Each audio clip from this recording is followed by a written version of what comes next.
네, 안녕하세요. 교재는 1150페이지 펴놓으시고요. 어제 만들어 본 현금흐름표 집에 가서 만들어 보셨어요? 꼭 자기가 직접 만들어 보시고, 그 현금흐름표 작성하는 것도 이 반복하다 보면요, 거의 똑같은 걸 계속 반복하기 때문에 누구나 잘할 수 있어요. 그래서 현금흐름표 안 만들어 본 사람들이 어려워하는 거지, 많이 만들어 본 사람들은 나름대로 논리가 있고, 그 다음에 현금으로 만들다가 정 안 되면 어제처럼 맞춰버리면 돼요. 그 편법처럼.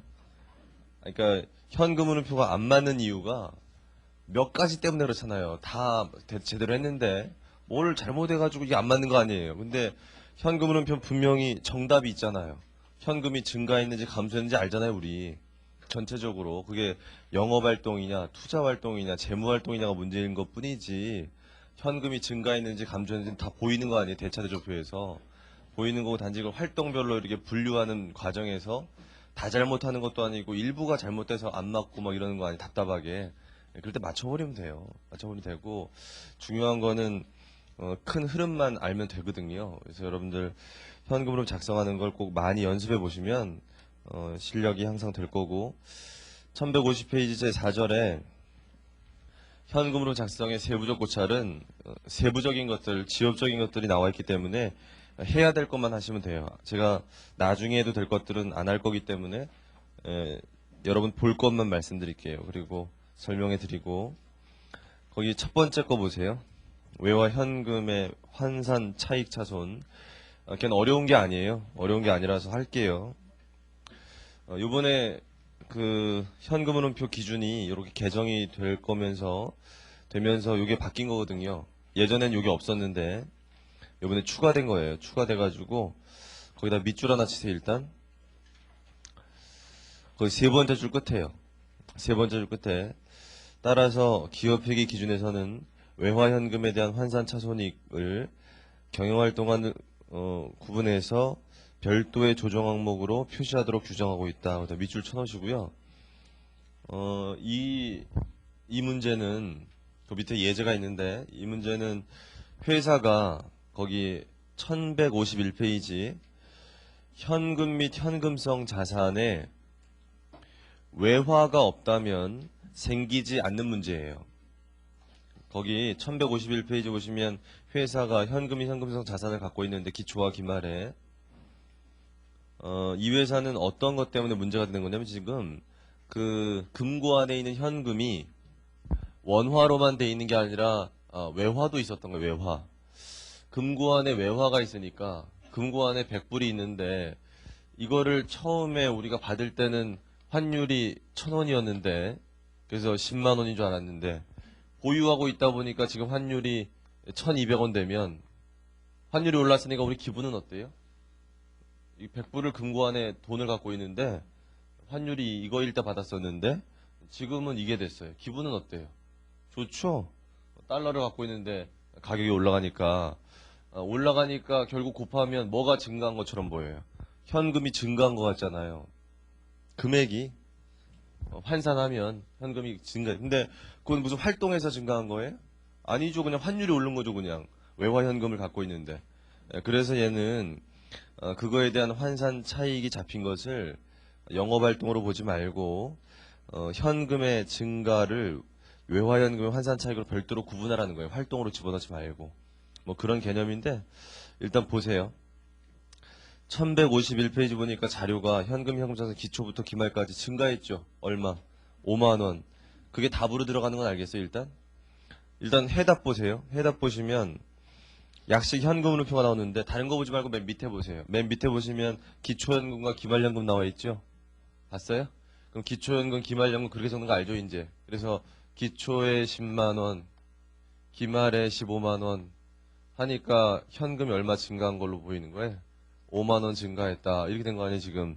그럼 우리가 어제 배운 게, 이 5만 원 증가한 게 도대체 영업활동 때문이냐, 아니면 투자활동 때문이냐, 아니면 재무활동 때문이냐, 이렇게 구분하는 거 아니에요?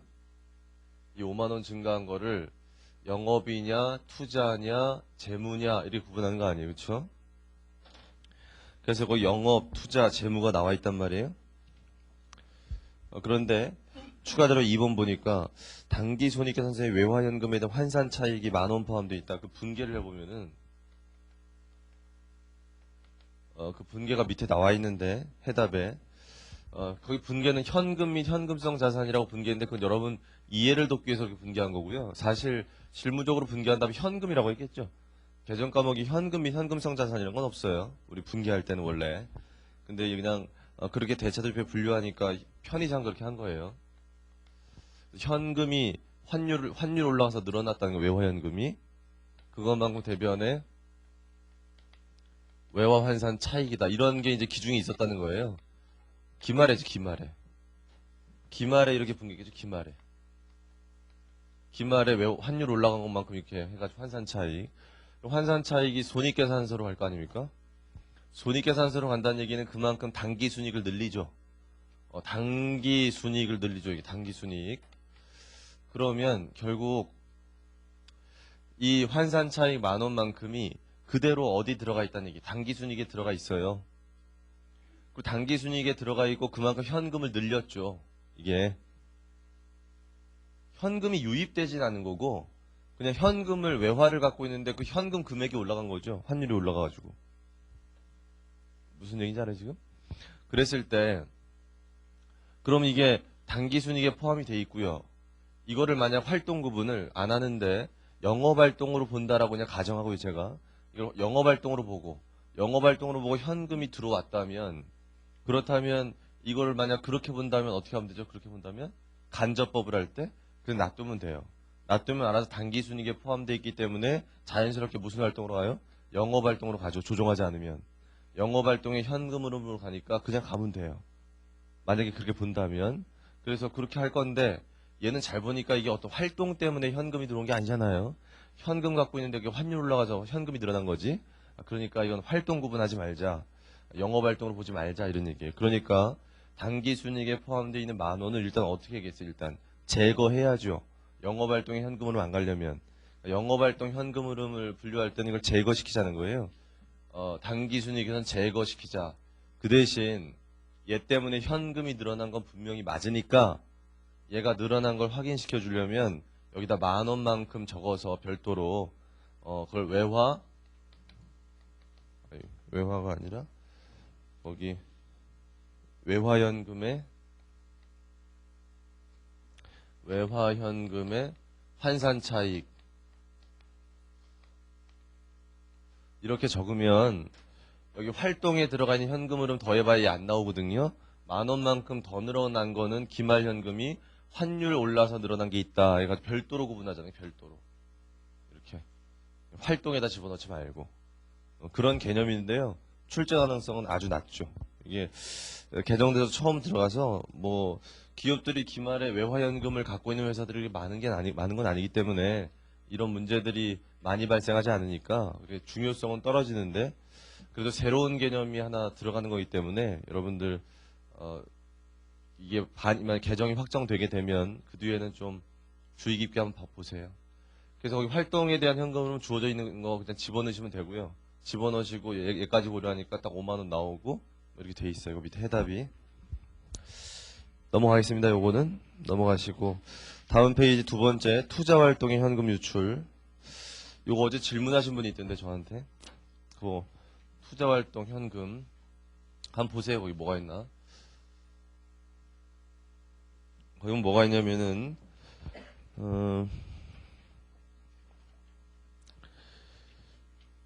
세 번째 줄에요. 세 번째 줄에 뭐 샀다는 얘기 나와요. 기계장치 샀다는 얘기. 기계장치. 기계장치를 샀는데 10만 원에 샀어요. 근데 바로 현금 줬다고 해볼게요. 기계장치 사고 현금 줬다. 분계가 이렇게 되죠? 분계가? 기계장치 사고 현금 나갔어요. 현금 나갔으니까 현금의 유출이죠. 현금 유출인데 이 현금 나간 게 무슨 활동일까? 영업활동일까? 투자활동일까? 재무활동일까? 이런 거예요. 이 현금 나간 게. 그래야 현금으로 갖다 적을 거 아니에요. 영업활동은 아니죠 이게. 기계장치 샀으니까. 기계장치 사는 거는 투자활동이다. 그랬죠 우리 투자활동. 투자활동이구나. 투자 활동의 현금 유출이에요. 맞거든요.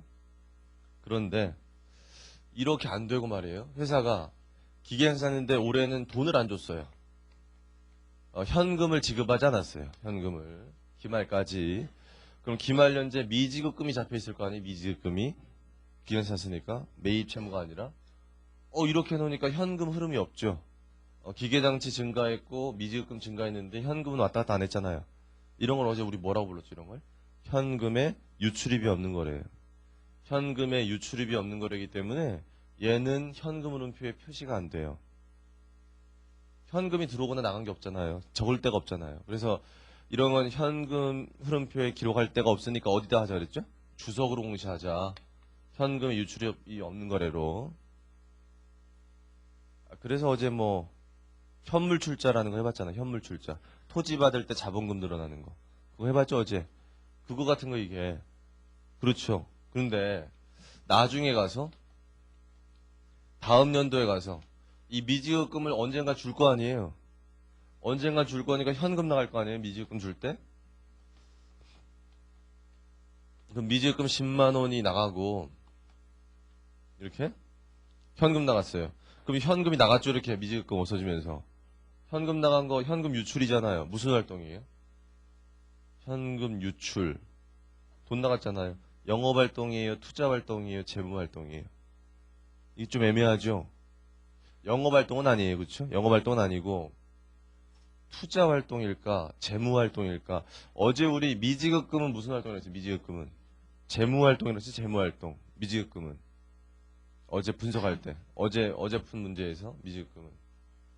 근데 이게 한 번만 더 생각해보면 이거 원래 뭐 살려고 돈 나간 거죠? 기계장치 살려고 돈 나가는 거니까 원천을 쫓아가 보면 투자활동이잖아요. 이게 만약 기계장치 살 때 처음부터 현금 줬다면 투자활동이죠. 당연히. 단지 지금 안 주고 나중에 줬다는 거 아니에요. 현금을. 그러면 이게 무슨 활동이야? 이렇게 되잖아 이게. 근데 이거를 재무활동으로 보는 게 더 맞겠더라는 얘기예요. 편의상.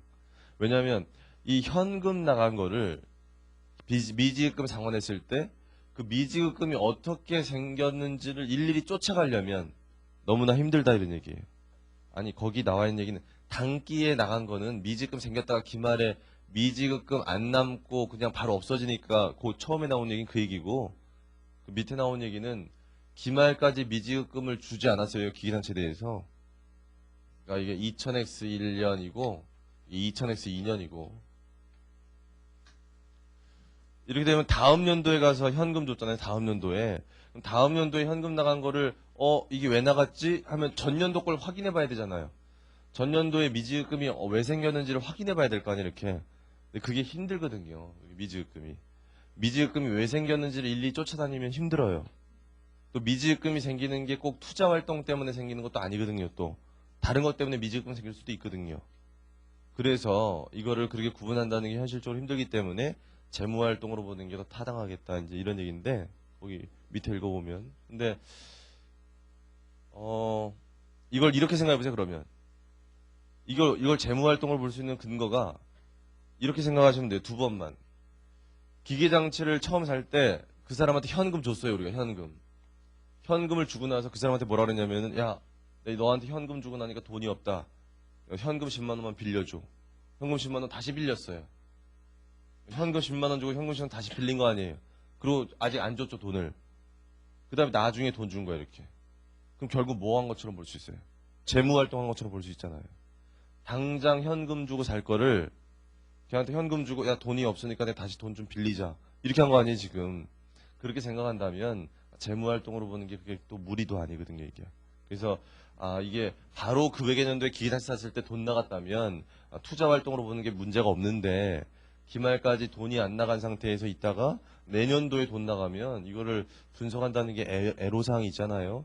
그런 것 때문에 그냥 편의상 재무활동으로 해버리는 게 더 편하겠구나. 이렇게 생각하시면 될 것 같고 그 밑에 예제 2번을 보시면 예제 2번 같이 해드릴게요 한번.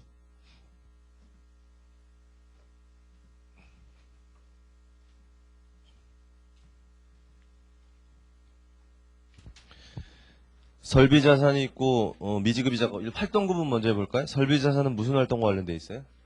설비자산. 투자 활동이죠. 투자 활동. 미지급 이자는 우리 재무 활동이라고 하지. 재무 활동. 자금 조달. 자금 조달해서 이자 갚는 거니까, 이자 주는 거니까. 그 밑에 손익계산서에 계산된 이자 비용이 9만 원. 설비구 입대금이 전액 현금 지급됐고 자본화된 금융비용 10,000원. 분석해봐라 그랬는데 한번 분석해볼게요. 일단 설비자산이 늘어났는데 얼마 늘어났어요? 거기 보니까 10만 원이 늘었어요. 10만 원이 늘어났는데 다 뭐로 샀다 그랬어요? 현금 주고 샀다 그랬어요. 현금. 그래서 특별한 일이 없으면 이렇게 될 것 같아요. 이렇게 현금 10만 원. 근데 문제 자료에서 어떤 게 있었죠? 자본화된 금융비용이 10,000원 있었다. 그 얘기는 설비자산의 자산으로 간 게 이자 비용이 얼마 있다는 얘기예요? 10,000원 있다 이런 얘기예요. 자본화된 금융비용. 그러니까 실제 현금 나간 건 얼마더라? 9만 원이더라. 이렇게 분석이 되는 거예요, 이게. 설비자산으로 자본화된 금융비용이 10,000원 있다고 돼 있잖아요, 거기. 그 다음에 이자 비용 나간 것이 그럼 손익계산서 이자 비용이 얼마라고 돼 있어요? 손익계산서 이자 비용이 9만 원이에요? 손익계산서 이자 비용 9만 원이면 여기가 9만 원이니까 이렇게 생각하면 틀리죠. 왜냐하면 손익계산서에 9만 원 잡힌 건 여기 10,000원 줄인 게 있잖아요. 결국 얼마가 잡혔어야 돼요? 10만 원이 잡혔을 거고 그 중에 10,000원이 자본화된 거죠. 자본화. 그래서 10만 원 이렇게 확인할 수도 있고 미지급 이자가 나와 있는데 미지급 이자가 증가했죠. 얼마만큼? 13,000원만큼 증가했어요. 미지급 이자 증가했다는 현금 들러갔다는 얘기니까 87,000원만 현금 나갔구나. 이렇게 분석이 된다는 거예요. 요 계정 분석이. 그래서 연습 좀 해보시고요. 이제 얘를 이제 활동별로 집어넣어야 되잖아요. 현금 흐름표에. 자, 현금 흐름표에 집어넣을 때 얘부터. 얘 어디로 가야겠어요? 현금 나간 거. 투자 활동으로 가야죠. 투자. 투자 활동 갖다 적으면 되죠. 유출로. 그 다음 여기 현금 또 나갔네요. 여기 현금 87,000원. 얘는 어디로 가야 돼요? 얘는 재무 활동으로 하죠. 재무. 이자 준 거니까. 재무 활동. 현금이. 이해되세요? 그럼 다 됐는데 뭐 해야 되냐면은 예. 이자 비용이 손익계산서에 결국 얼마 잡혀 있어요? 9만 원 잡혀 있는데 그 이자 비용 9만 원 잡혀 있는 거는 당기 순이익에 반영돼 있을 거 아니에요? 당기 순이익. 당기 순이익에 반영되어 있는데 가만히 두면 무슨 활동 간다고? 가만히 두면 영업 활동 가죠. 이제 알겠어요? 그 간접법을 우리가 하고 있기 때문에 간접법을 하면 당기 순이익에 포함되어 있는 것들은 가만히 두면 어디로 간다고요? 영업 활동으로 가잖아요. 근데 얘가 가만히 오고 영업 활동에 가면 안 되죠 보니까 제거해야지 제거. 제거해야 돼요. 거기 밑에 보시면. 이자 비용은 제거해야 돼요. 제거한다는 개념 알죠? 제거. 제거니까 비용이면 제거하려면 어떻게 해야 돼요? 가산시키면 되죠. 가산. 그렇게 언급되어 있으니까 여러분들 읽어보세요. 넘어갈게요. 세 번째 법인세 해드릴게요. 그 법인세도 조금은 어려워요. 약간. 그래서 수준이 약간 있기 때문에 처음부터 안 하시고 좀 실력이 쌓인 다음에 하셔도 되는 건데 법인세는 지금 할게요. 자, 법인세에서 일단 알아둘 거 두 번째 줄 끝에 보세요. 두 번째 줄 끝에 이연법인세 자산부채는 법인세 기간 배분을 도입함에 따라 발생한 계정이므로 미지급 법인세와 동일한 영업활동과 관련된 자산부채 계정이라고 밑줄 쳐놓으세요. 그래서 여러분들 우리가 법인세와 관련된 거 어제 해봤는데 법인세와 관련된 분석을 할 때 법인세 비용 말고 분석 대상이 되는 게 뭐가 있었어요? 미지급 법인세가죠. 일반적으로 반드시 나오는 게 미지급 법인세가 나오는데 걔 나오면 어려워요? 어렵지 않죠 전혀. 미지급 법인세는 무슨 활동과 관련돼 있어요? 영업활동과 관련돼 있으니까 그 증가 감소만 반영하면 되잖아요. 전혀 어렵지 않았죠. 여기 이연법인세 자산부채가 나와도 어렵게 생각하지 말라는 거예요. 괜히 얘 나온다고 어렵게 생각하지 말고 얘가 무슨 활동과 관련돼 있다고요? 영업활동 관련돼 있으니까 뭐만 나오면 돼요. 증가 감소만 분석하셔서 그걸 어디다가 반영하시면 돼요. 거기 간접법 할 때. 그래서 전혀 어렵지 않고 그 밑에 추납액 환수액 얘기 나와 있는데 다섯 번째 줄에 법인세 추납액과 환수액 이게 뭔지 아세요? 추납액 환수액이? 추납액 환수액?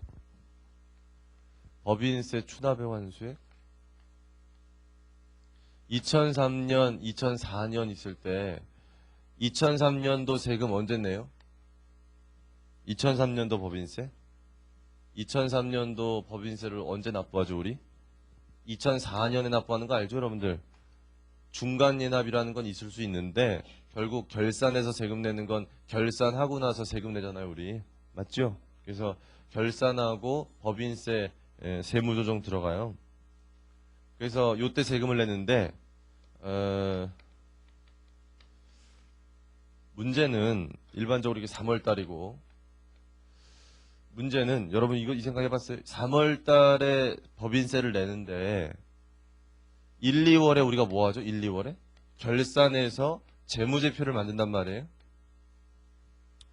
근데 결산해서 재무제표를 만들려면 기말 현재로 어떤 분계 끊어줘야 돼요? 우리 결산해서 재무제표가 나오려면 기말 현재로 어떤 분계 끊어줘야 되냐면 미지급 법인세라는 거 대변에 잡아야 되고 차변의 법인세 비용 그리고 이연 법인세 자산부채 이런 분계를 기말에 해야 된다고 배웠죠. 우리 15장 할 때. 뭐 순서도 1, 2, 3 이렇게 해서 배웠잖아요. 우리.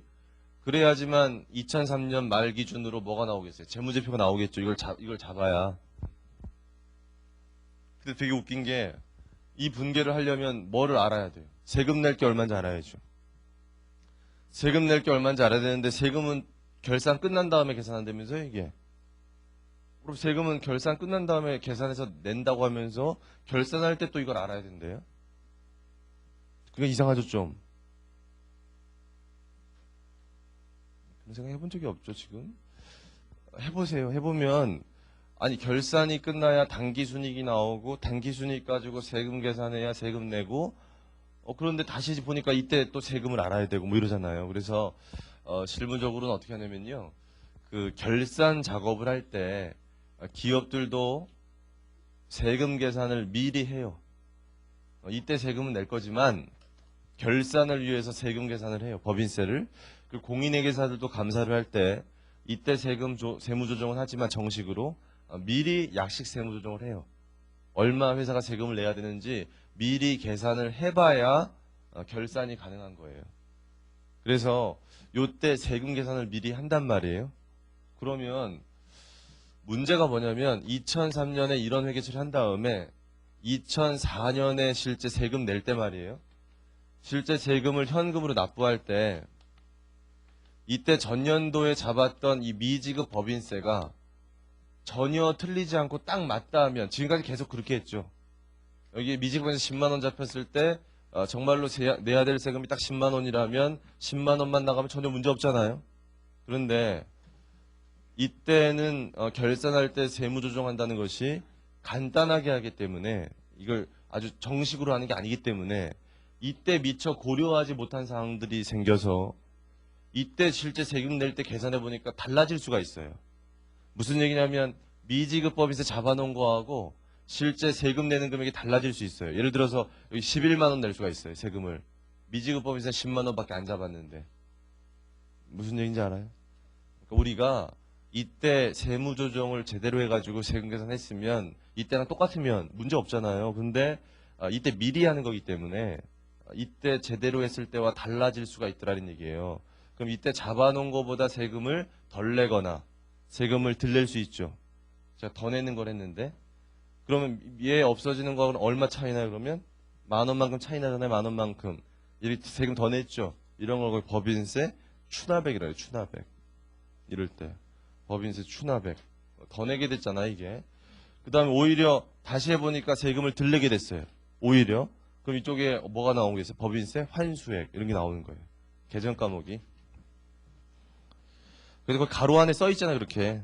회계상의 오류와 관계없이 세무조정의 오류로 발생한 것을 말한다. 이렇게. 봤어요? 거기 가로 안에 있는 거?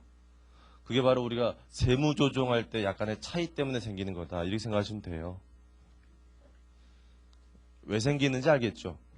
그래서 여러분 개념은 법인세 추납액은 세금 더 낸 거예요.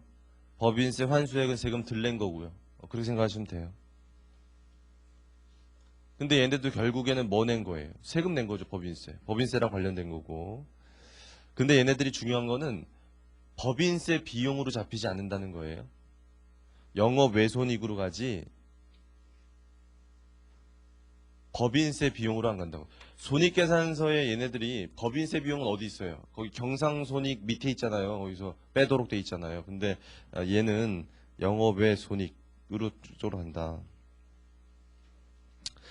다음 페이지 넘기시면 예제 3번이 나와요. 우리 예제 3번 한 번만 해드릴게요.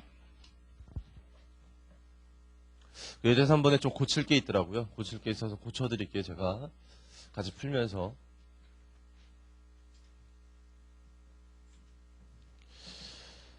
일단 활동 구분해 볼게요. 예제 3번. 미지급 법인세 무슨 활동이에요? 미지급 법인세 개정 과목 무슨 활동? 영업 활동이죠. 법인세가 일반적으로 영업 활동이니까. 이연 법인세 부채는 영업 활동이에요. 자, 그럼 밑에 자기 주식이 있어요. 자기 주식 뭔지 알죠? 무슨 활동? 재무 활동이에요. 재무 활동. 자기 주식은 재무 활동. 영업의 비용과 차손해서 법인세 추납액이 있어요. 무슨 활동일까요? 영업이 영업. 경상이익 법인세 비용은 영업 활동이고요. 자, 근데 자기 주식 팔았다는 얘기 나오고요. 네 번째, 특별손익과 중단사업손익은 없었다. 뭐 그렇고, 요구사항 보니까 계정 분석해봐라 이렇게 돼 있고, 두 번째가 이제 뭐예요? 그 간접법 직접법 해보라고 했는데 먼저 계정 분석 먼저 해놓을게요.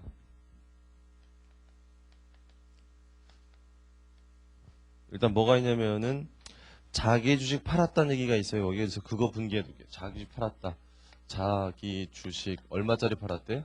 10,000원을 팔았는데 얼마에 팔았냐면 현금 15,000원에 팔았대요. 그러면 5,000원만큼 뭐라고 배웠어요? 자기 주식 처분이익.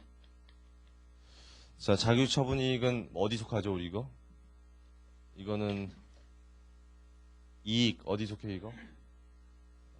자본잉여금. 이거 왜 자본잉여금이라고 그랬지 얘가? 자본거래이기 때문에. 자본거래이기 때문에 자본잉여금이에요. 자본잉여금이고 손익계산서로 안 가죠. 손익계산서로 안 가 이거. 그런데 우리 15장 할 때 이거 배웠죠. 얘 때문에 세금 내왔네요. 세금은 내주 얘 때문에. 그러니까 얘가 세법상은 입금이에요. 그래서 얘 때문에 세금 낸 게 있어요 거기. 얼마 세금 냈대 거기? 1,000원. 얘 때문에 낸 세금이 1,000원이다 이랬어요. 얘 때문에 낸 세금이 1,000원이면 어떻게 한다고 했죠 우리? 1,000원만큼은 자기 주식 처분이익을 직접 줄여야 되고 법인세 비용을 빼야 된다. 이렇게 배웠죠 여러분들? 기간 내배분이라고 배웠잖아요 우리 15장 할 때. 이분계가 거기 나와 있어요 이렇게. 15장 복습했다고 생각하시고 이거는. 자, 그 다음에 이제 뭐 할 거냐면 저거 할게요. 그 현금흐름표 작성하는데 먼저 직접법으로 해드릴게요. 티계정 그려가지고. 그 다음에 간접법으로 해볼게요. 여러분 이게 부분 하는 거라서 조금 어려운데 일단 티계정 분석할 때 결국 지금 우리가 관련해서 지금 분석하려는 게 무슨 활동이에요?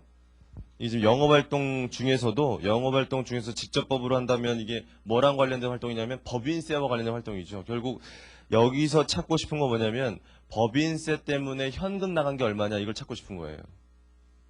거기 발생주의 숫자는 알고 있잖아요. 발생주의 숫자는 얼마입니까? 법인세가? 경상이 법인세 비용이 31,000원이라고 돼 있고 법인세 추납액이 3,000원이라고 돼 있고 그게 발생주의 숫자잖아요. 그것들이. 근데 우리가 지금 알고 싶은 건 뭐라고요? 법인세를 현금으로 낸 게 얼마냐? 뭐 그 찾고 싶은 거예요. 그랬을 때 티계정 분석을 해보니까 미지급 법인세 그 다음에 이연 법인세 부채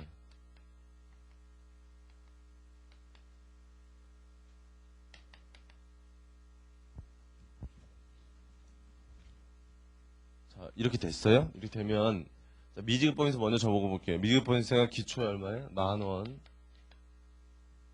기말에 얼마예요? 12,000원. 거기. 그 다음에 이연 법인세 부채가 이쪽에 16,000원. 이쪽에 11,000원. 이렇게 됐어요. 다 적었고. 그 다음에 그러면 여기 미지급 법인세와 관련해서 현금, 얘는 현금 나가는 거잖아요. 현금 유출되는 거니까 현금이 어느 쪽이 현금. 현금 나가는 게 어느 쪽이죠? 우리 항상 이쪽이죠, 이쪽. 현금 나가는 게 이쪽이니까 법인세 비용이 이쪽으로 와야 돼. 법인세 비용. 응? 미지급법에서 잡히는 게 그럼 거기 법인세 비용이 얼마냐면 31,000원이에요. 경상이익에 대한 법인세 비용이 31,000원. 그럼 31,000원만큼 미지급법인세가 늘어났다는 거예요. 근데 이연 법인세 부채가 기초보다 어디 감소했죠? 얼마만큼 감소했냐면 5,000원만큼 감소했어요. 이연 법인세 부채가 감소했다는 얘기는 그만큼 미지급 법인세가 증가했다는 얘기예요. 이연 법인세 부채가 감소했다는 얘기 그만큼 세금을 더 낼 거라는 거예요. 그래서 미지급 법인세가 더 잡히는 꼴이 돼요. 그러니까 여기서 5,000원은 일로 5,000원이 돼요. 이렇게. 좀 어렵지 약간 이게. 분개를 해보면 더 쉬운데. 분개해봐요? 분개가 이렇게 된다니까요. 이연 법인세 부채가 5,000원. 법인세 비용이 뭐 얼마 했으면 대변에 미지급 법인세 얼마 이렇게 되잖아요. 그러니까 결국 이연 법인세 부채가 줄는 것만큼 미지급 법인세가 늘어요. 이연 법인세가 줄는 것만큼 미지급 법인세가 늘어요. 그러니까 이쪽으로 5,000원이 와요. 그래서 다 더하고 빼니까 얼마 나와요? 다 더하고 빼니까 이게 34,000원 나올걸요? 해보세요. 그 얘기는 법인세 때문에 현금 나간 게 얼마라는 거예요? 34,000원이다 이런 얘기 답인데 여기서 하나 고려해야 될 게 있어요. 뭐냐면 법인세 추납액이라고 되죠. 법인세 추납액. 법인세 추납액은 여기 포함 안 돼 있잖아요. 법인세 추납액 때문에 분명히 뭐 냈겠어요? 현금 나갔겠죠. 그만큼. 그걸 추가적으로 여기다 고려해 줘야 돼요. 여기다 3,000원 더하니까 얼마 돼? 37,000원이에요. 37,000원. 현금 나간 게. 제가 확인시켜 드릴게요. 그거는 밑에 해답이 좀 잘못되어 있는데 제가 고쳐드릴 테니까 일단 T계정 분석한 건 T계정 분석한 것만 적어놓으세요. 34,000원이 현금 나간 거고요. 여기 얼마 더 나갔다고요? 3,000원. 그러니까 34,000원에다 얼마 더 더하라고요? 3,000원 더하면 그러면 37,000원인데 만약에 그렇게 분석하기 싫으면 여기다가 얼마 더 집어넣고 분석하시면 되는 비용에다가 3,000원 여기다 더 집어넣으면 돼요. 여기다 3,000원 더 집어넣으면 여기 37,000원 나오는데 여기까지 일단 하세요. T계정 적어 놓으시고 그 다음에 이제 책에 있는 걸로 분석을 해드릴게요. 책에 있는 걸로 간접법이라고 되어 있는 걸로 자, 이쪽에다 할 건데 천천히 할게요. 여러분 간접법이라는 게 어디서 출발해요 우리? 단기 순이익에서 출발해요. 단기 순이익에서 출발해서 조정할 거 조정하고 가는 건데 이 문제에서 지금 단기 순이익이 얼마인지 나왔나요? 단기 순이익이 얼마인지 주어져 있지 않아요. 단기 순이익이 주어져 있지 않고요. 단기 순이익에 영향을 미치는 것들이 나와 있어요. 뭐가 나와 있냐면 법인세 비용이라는 거, 손익계산서에 법인세 비용이라는 거하고 법인세 추납액 이 두 가지가 나와 있어요. 그래서 각각 얼마라고 나와 있냐면 31,000원과 3,000원이 나와 있어요. 그러면 이 단기 순이익 안에는 법인세 비용이 31,000원이 비용으로 빠져 있고 법인세 추납액이 3,000원만큼 비용으로 빠져 있다. 즉 34,000원만큼이 여기에 단기 순이익에 반영돼 있다. 이런 얘기예요. 비용으로. 이해되세요? 그럼 우리가 뭔가를 조정했을 때 우리가 알고 있는 게 지금 법인세와 관련해서 영업활동 때문에 현금이 유출된 거. 현금이 유출된 게 얼마였죠? 아까 방금 전에 37,000원이었으니까 결국 여기서 34,000원만큼이 있을 때 조정이 되면 37,000원 됐으면 좋겠다 이런 얘기예요. 간접법으로 갈 때. 그러니까 우리가 지금 단기순이익 전체에서 분석을 하는 건데 원래는 우리 지금 여기서 뭐만 보는 거예요? 법인세와 관련된 것만 보니까 법인세와 관련된 비용이 잡혀 있는 거에서 출발해서 결국 법인세와 관련된 유출액이 요만큼 잡히는 거면 됐는데 얘와 관련해서 조정할 게 뭐가 있느냐? 두 가지가 있죠. 거기 미지급 법인세 미지급 법인세가 증가했어요? 감소했어요? 영업활동 관련된 증가했죠? 그럼 부채가 증가한 거니까 빼야 돼요? 더 해야 돼요? 부채가 증가하면 더하는 거죠 이거 더하고 그 다음에 이연법인세 부채가 감소했죠. 책에 있는 거 고쳐야 되니까 제가 적는 거 적으세요. 이연법인세, 이연법인세 부채의 뭐라고 감소. 얼마 감소했어요? 5,000원. 얘는 더 해야 돼요? 빼야 돼요? 빼야죠. 감소했으니까. 자, 이렇게 적으세요. 적고 나서 자 보세요. 계산기로. 요거 더하니까 34,000원 마이너스죠. 요거 더하신 다음에 요거 빼보세요. 얼마 나오나. 나오죠. 37,000원.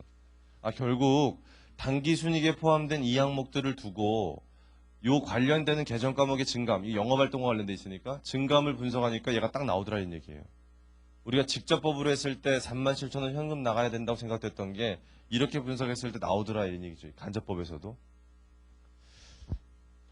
체계에서 고칠 게 뭐가 있냐면은 얘가 이제 고칠 건데 이 자기주식 때문에 생긴 거. 거기 체계는 거기 책 보세요. 맨 밑에 자본에 대한 법인세 비용 1,000원을 추가적으로 빼는 걸로 돼 있죠. 거기 간접법이든 직접법이든 다 그렇게 된데 책에 거기 책에다가 이렇게 표시했어요. 여기에 그렇게 해서 빼도록 이렇게 여기가 아니다. 요 위죠. 요 위에 그렇게 해서 표시돼 있죠. 뭐라고 돼 있어요? 여기. 자본에 대한 법인세 비용에서 1,000원 이렇게 더 빼는 걸로 표시돼 있죠. 책에. 거기다가 이걸 이렇게 빼가지고 이거 재무활동이다 이렇게 적어요. 재무활동. 이게 좀 책이 지금 잘못돼 있어요. 고쳐야 되는데. 재무활동.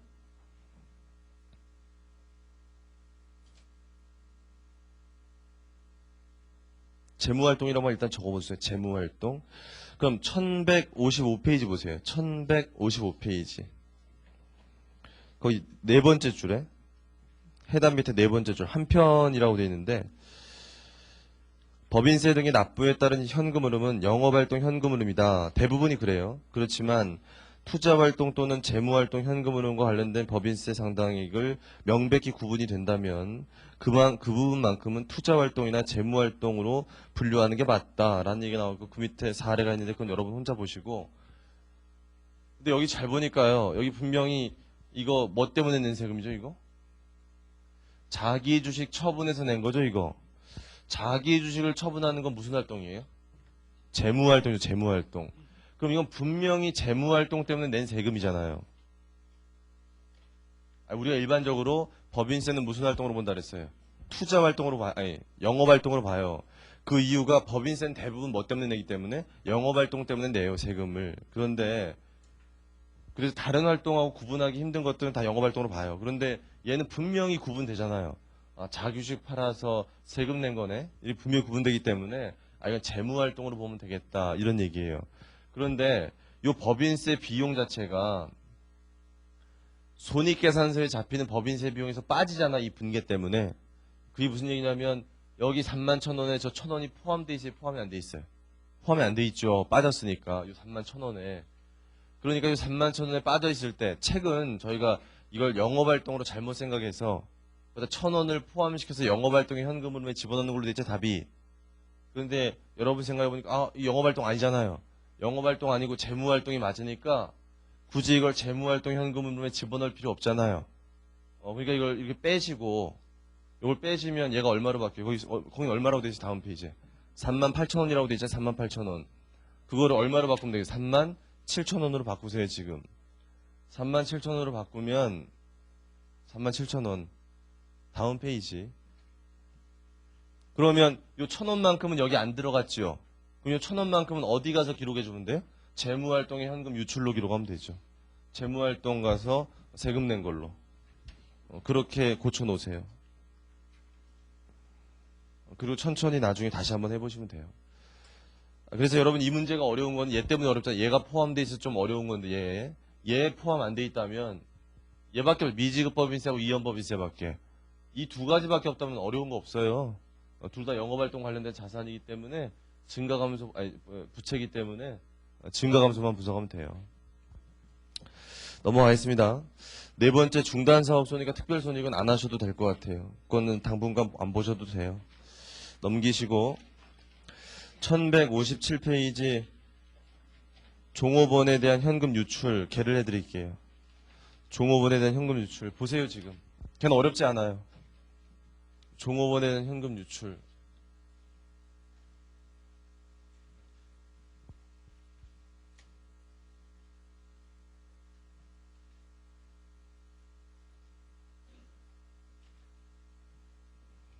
걔는 어렵지 않으니까 보세요 지금.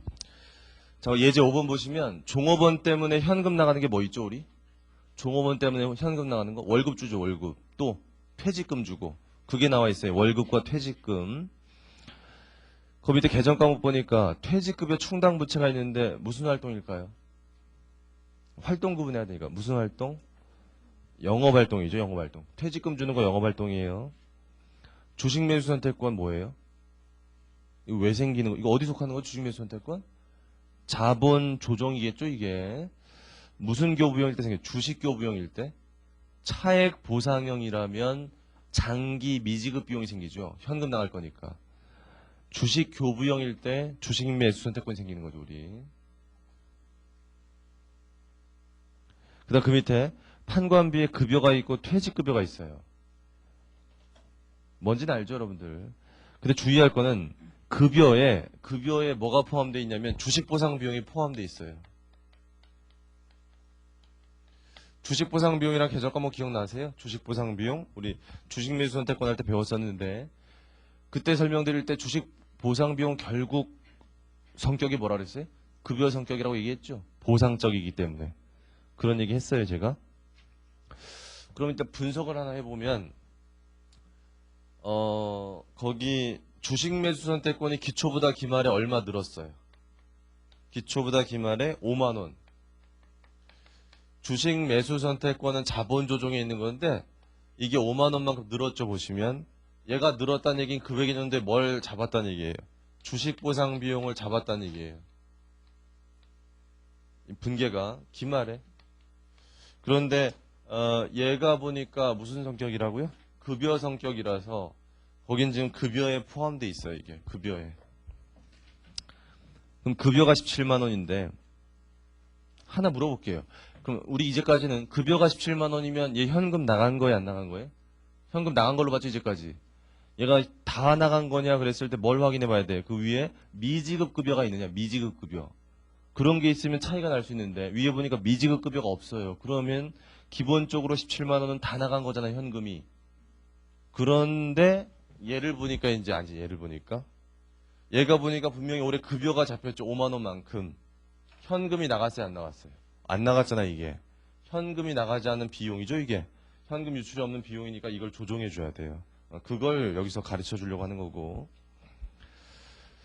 그럼 결국 급여 때문에 현금 나간 건 얼마일까요?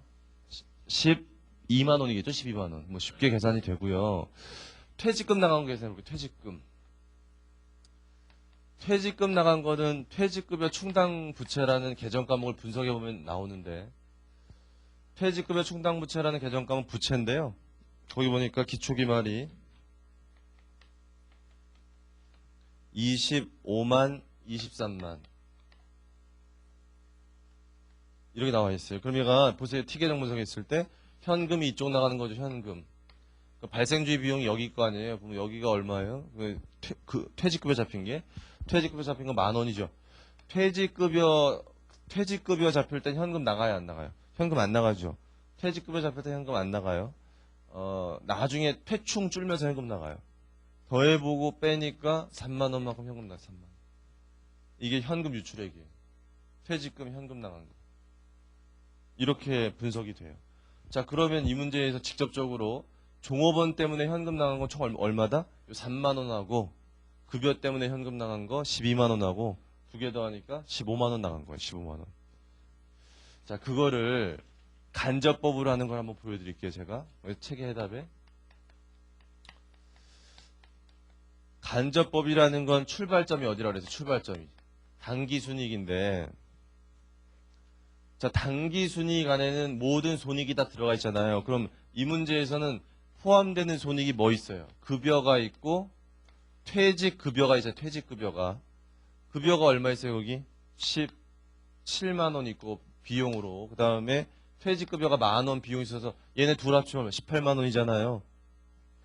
그러면 다른 변화가 없으면 현금 나간 게 얼마예요? 18만 원 돼야 될 텐데 우리가 알고 있는 게 현금 나간 게 얼마라고 알고 15만 원이다 이렇게 알고 있잖아요. 15만 원. 그럼 여기서 조정 들어가서 15만 원 돼야 될 것 같잖아요. 잘 생각해 보니까 이 중에 뭐가 있어요? 주식 매수 선택권 잡은 거 있죠. 그 주식 보상 비용. 주식 보상 비용 잡은 건 현금 유출이 없는 비용이잖아요. 주식 보상 비용 잡은 건 현금 유출 없는 비용이니까 어떻게 하는 거죠? 우리 가산해야죠. 가산. 이렇게. 그 다음에 퇴충. 퇴직급여 충당금이 뭐와 관련된 개정 과목이 영업활동.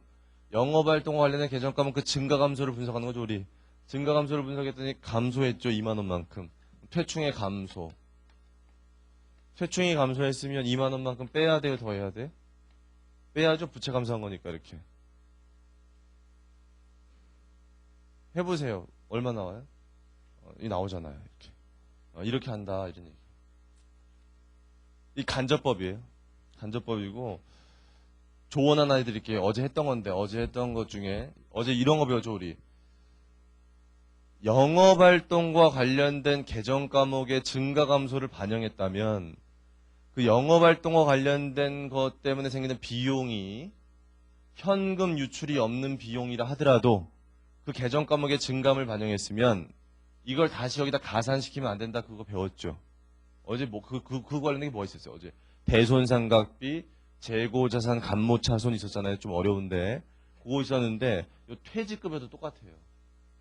이 퇴직급여가 분명히 비용으로 잡혀 있잖아요. 근데 분명한 건 퇴직급여 잡힐 땐 현금 안 나가요. 퇴직급여 잡힐 땐 현금 안 나가기 때문에 이게 현금 유출 없는 비용이에요. 현금 유출 없는 비용이지만 그 개정 과목과 관련된 것의 증감을 반영했다면 다시 이걸 가산시키면 안 되더라 이런 얘기예요. 이거 보세요. 안 되잖아요. 이렇게. 그냥 여기 맞잖아요.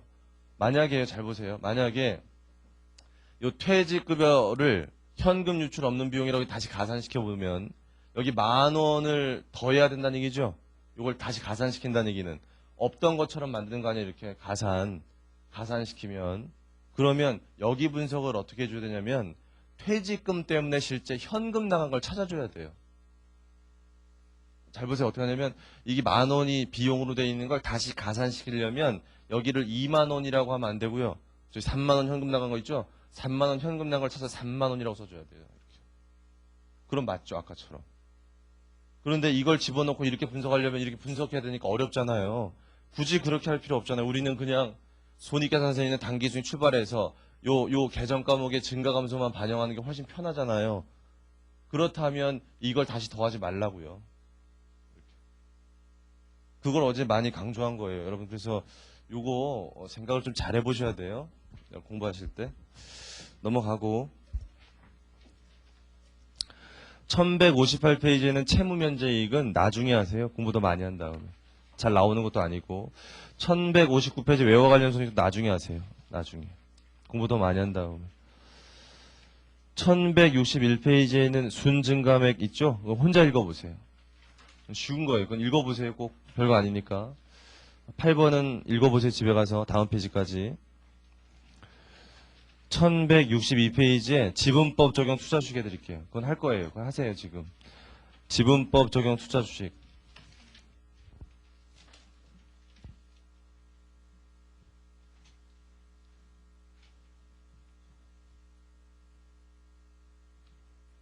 저희 지분법 적용 투자주식 1162페이지. 몇 가지 물어볼게요. 예제 8번 보시고. 거의 그 자료 중에 지분법 적용 투자주식 나오는데 무슨 활동? 투자활동. 투자활동. 자, 투자활동과 관련된 개정 과목을 보시면 무슨 분석해줘야 돼요? 투자활동과 관련된 그 개정 과목이 어떻게 변했는지 분석해야죠, 우리가. 밑에 자료 보니까 지분법 이익 잡았대요. 지분법 이익을 18,000원 잡았다. 그것 때문에 지분법 적용 투자주식이 늘어난 거다. 그 다음에 뭐 했다는 얘기가 또 나오죠? 그 다음 뭐 했다는 얘기 나오냐면 배당금 받았다. 현금 5,000원 5,000원만큼 배당금 아니지. 배당금 수익 잡는 거 아니라 뭐 하죠? 이 대변에? 지분법 적용 투자주식 이렇게. 자, 그러면 이거 했을 때 딱 맞는지 확인해 보세요. 기초금액과 기말 금액이 저렇게 분석하면 맞는지 기초에다가 18,000원 더하신 다음에 5,000원 빼보세요. 기말 금액 나오나 안 나오나. 확인하시면 나온다는 걸 알 수 있는데 자, 분석은 끝났거든요. 분석이 끝났으면 이것 때문에 현금 흐름표에 영향 미치는 것 같다 적어야 되잖아요. 자, 우리 먼저 간접법이니까 현금이 들어왔죠. 현금이 들어온 거 가야 되잖아요. 무슨 활동을 해야 돼요? 무슨 활동? 현금이 들어왔잖아요. 현금.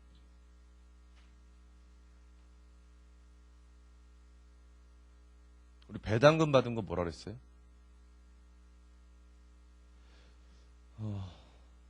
배당금 받은 게 두 가지가 있었죠. 이게 좀 어려운데 배당금 받은 게 단기 매매 증권을 사는 건 단기 운용자금이니까 재무활동으로 보고 그것 때문에 배당금 받는 건 재무활동이다. 어제 이렇게 얘기했죠. 근데 지금 하는 건 장기 투자한 거잖아요. 이거는 설비 자산을 사는 것처럼 기계장치 사는 것처럼 우리가 장기 투자하는 거니까 투자해서 들어오는 거는 영업이라 했죠. 영업. 그래서 아 이건 영업이다. 이렇게 해서 영업. 그래서 이게 영업활동이에요. 그럼 영업활동에 현금 들어온 걸로 가야 되는데 영업활동은 출발점이 간접법에서 당기순이익인데 당기순이익에 얘가 포함이 돼 있어야 안 돼 있어요. 5,000원이 당기순이익에 포함이 안 돼 있잖아요. 배당금 수익으로 잡혀 있는 게 아니잖아요. 그러니까 이거 적극적으로 5,000원만큼 영업활동에 어떻게 해줘야 돼? 더해줘야 돼요. 현금 들어왔다고. 현금 들어왔다고 더해줘야 되고요. 그 다음에 이쪽 보세요. 지분법 이익이라고 해서 이거 이익 잡혔죠. 손익계산서에 당기순이익에 들어갔을 텐데 현금 들어왔어요, 안 들어왔어요? 현금이 안 들어왔죠, 현금이. 현금 유입이 없는 수익이니까 이거 빼줘야 돼요. 얘는 차감, 얘는 더해주고. 그게 거기 다음 페이지 1163페이지에 해답에 보시면 나와 있는데 확인하세요, 지금. 그러니까 거기 보니까 단기 순이익에 포함되어 있는 건 뭐가 포함되어 있어요? 지분법 이익이 포함되어 있잖아요. 18,000원이. 근데 그게 현금이 들어왔어요? 안 들어왔으니까 빼고 일단. 배당금 받은 건 단기 순이익에 포함 안 돼 있잖아요. 얘는. 근데 돈 들어온 거잖아요. 영업활동. 그러니까 더해주라고요. 이거 할 줄 알아야 돼. 이거 시험에 나와요. 이제 나왔어요. 이제까지. 그래서 할 줄 아셔야 돼요. 연습하시고. 자, 그 다음에 10번에 장기 매출자건 장기 매입 채무 안 하셔도 될 것 같아요. 나중에. 또 뭐 실력이 쌓이신 다음에 CPA 2차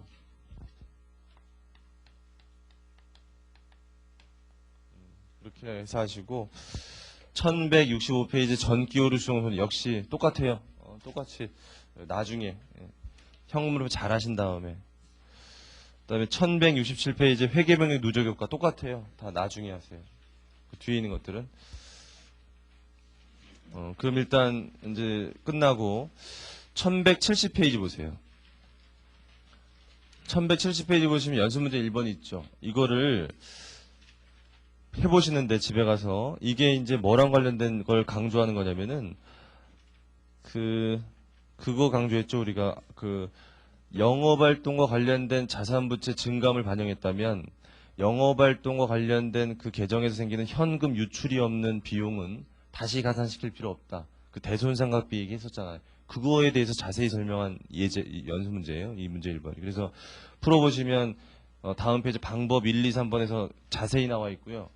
그 다음 페이지 해설까지 돼 있거든요. 별에도 돼 있고. 그래서 여러분 이거는 풀어보시면 그거 잘 이해 안 되시는 분들 도움 될 거니까 천천히 해보시면 되고 제가 어제 그 1175페이지 문제 3번 해보라 그랬죠. 해보셨어요 이거? 그렇게 어렵지 않죠 이 문제? 그래서 해보시고 모르시는 거 있으면 개인적으로 질문하세요. 넘어가겠습니다. 쭉 넘어가시고 연습 문제 1206페이지 1200 객관식 사례가 있는데 객관식 사례는 다 해보세요. 다 해보시고 1208페이지 객관식 사례 중에 7번 어제 했죠. 8번을 하고 잠깐 쉴게요.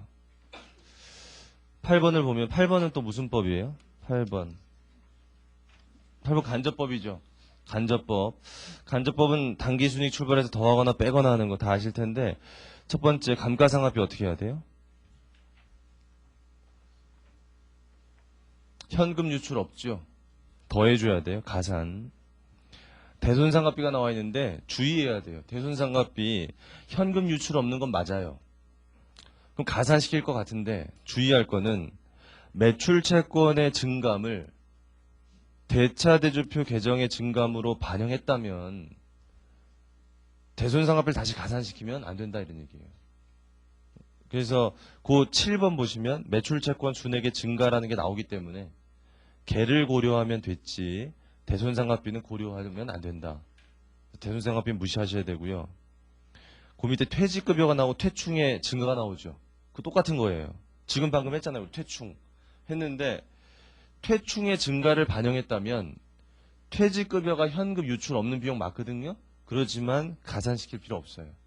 무시하셔야 돼요. 퇴충의 증가만 반영해야 되는데 퇴충의 증가는 가산해야 돼, 차감해야 돼. 부채가 증가한 거니까 가산시켜야 돼, 가산. 매입채무 감소는 해야 돼요. 어떻게? 차감시켜야죠. 사채 발행은 어떻게 해야 돼요? 사채 발행? 이거 더 해야겠네. 막 이렇게 생각하면 안 돼요, 이게. 무조건 열거됐다고 그걸 조정해야 된다라고 그렇게 생각하지 마세요. 사채 발행은 무슨 활동이에요? 재무 활동이기 때문에 지금 우리는 영업 활동하고 있는 거 아니에요? 고려하지 마세요. 사채 발행은 재무 활동이에요. 재무 활동이 현금 유입. 매출 채권의 증가는 증가했으니까 차감해야 돼요. 선급 비용의 감소는 가산하시면 되고 미지급 영업비의 증가는 가산시키면 되죠. 맞죠? 장기차입금의 상환은 재무활동이기 때문에 고려하시면 안 돼요. 미수이자의 감소는 재무활동이기 때문에 고려하시면 안 돼요. 재고자산의 증가, 영업활동 맞죠? 증가니까 차감해야 돼요. 현금 배당은 배당금 준 거예요. 배당금 지급. 재무활동이니까 고려하지 마세요. 유형산 처분 차손은 투자활동과 관련되어 있는데 당기순이익에 포함되어 있으니까 제거해줘야죠. 제거하려니까 가산해야겠죠. 차손이니까. 그럼 답 나오거든요. 그래서 이 정도 문제가 가장 복잡할 수 있는 문제예요. 이 정도 문제가 간접법이 풀리면 아주 잘하시는 거예요. 나머지 9번, 10번도 나중에 해보시고 넘어가겠습니다. 19장의 물가 변동 얘기부터 잠시 쉬었다가 계속할게요.